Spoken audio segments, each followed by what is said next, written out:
الله وبركاته. بسم الله الرحمن الرحيم. نحمده ونصلي على رسوله الكريم. أما بعد. Bab al-Khawf.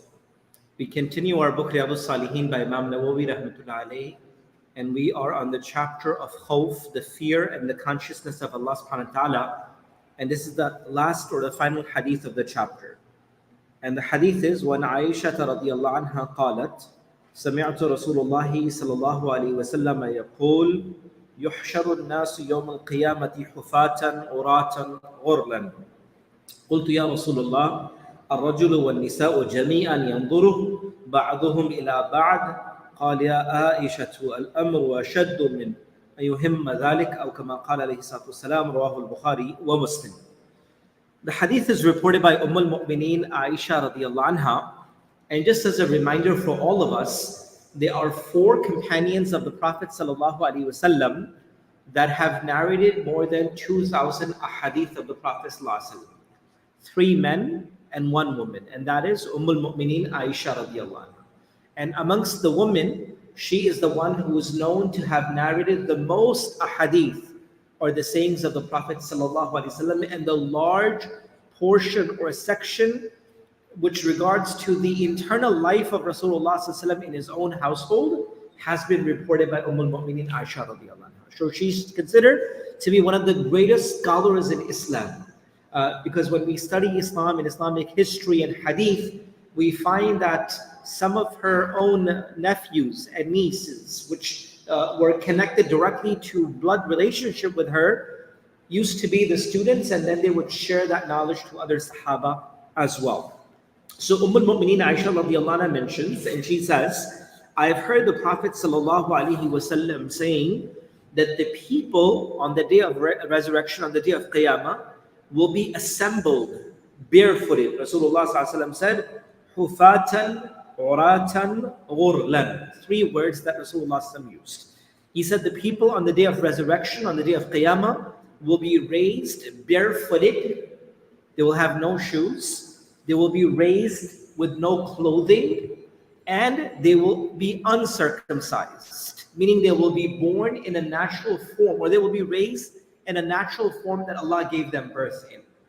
3 things, and I'll mention why the Nabi of Allah said that in just a few moments.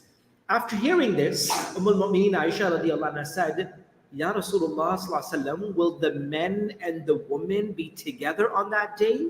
Meaning, looking at one another, if there is a condition like this. So a genuine question. قُلْتُ يَا رَسُولُ اللَّهِ الرِّجَالُ وَالنِّسَاءُ جَمِيعًا يَنْظُرُ. O Prophet of Allah sallallahu on the day of Qiyamah, barefooted, no clothing, nothing, everyone raised, will not one another look at each other on the day of Qiyamah? Rasulullah sallallahu alaihi wasallam said, Ya Aisha, O Aisha, al-amru ashaddu an yuhimma dhalik. Rasulullah sallallahu alaihi wasallam said, O Aisha, the matter on the day of Qiyamah will be too serious for them to even look at one another.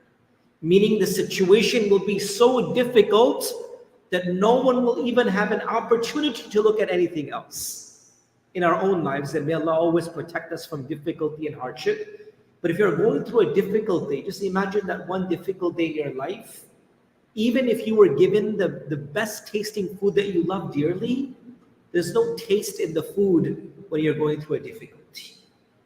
If you're going through, may Allah always protect us from difficult situations in our life. But imagine a day that's the most difficult day, even with all the precious things that we have in our lives, things that we love, maybe watches and clothing and cars, they become of no value when we're going through difficulty that day.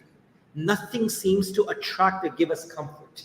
Rasulullah ﷺ said that on the day of Qiyamah, it will be so difficult that no one will even have the ability to look at anyone else. Even though there will be no clothing, they will not be covered. As one hadith of the Nabi of Allah ﷺ said, that on the day of Qiyamah, when Jahannam will be brought, people will tremble, they will fall to the ground. And amongst the first ones to rise on the day of Qiyamah will be Sayyidina Ibrahim alayhi salam and the Prophet Muhammad sallallahu alaihi wasallam, which will be covered. They will be shrouded and they will be covered.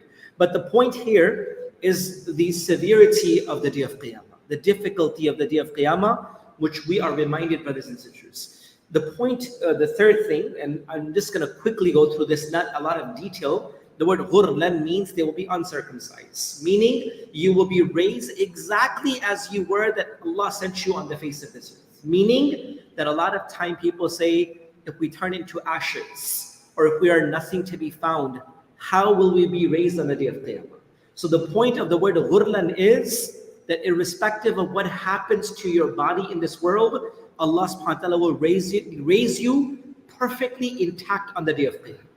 Irrespective of what happened to any individuals, cremated, or their bodies were not found, or anything, like the question or doubt can come into our mind, that Allah subhanahu wa ta'ala will raise you in a perfect form as Allah has sent you in this world to be able to question on the day of Qiyamah. So again, a reminder, brothers and sisters, the more that we keep that day in front of us, the easier it becomes for us to prepare in this world for that day.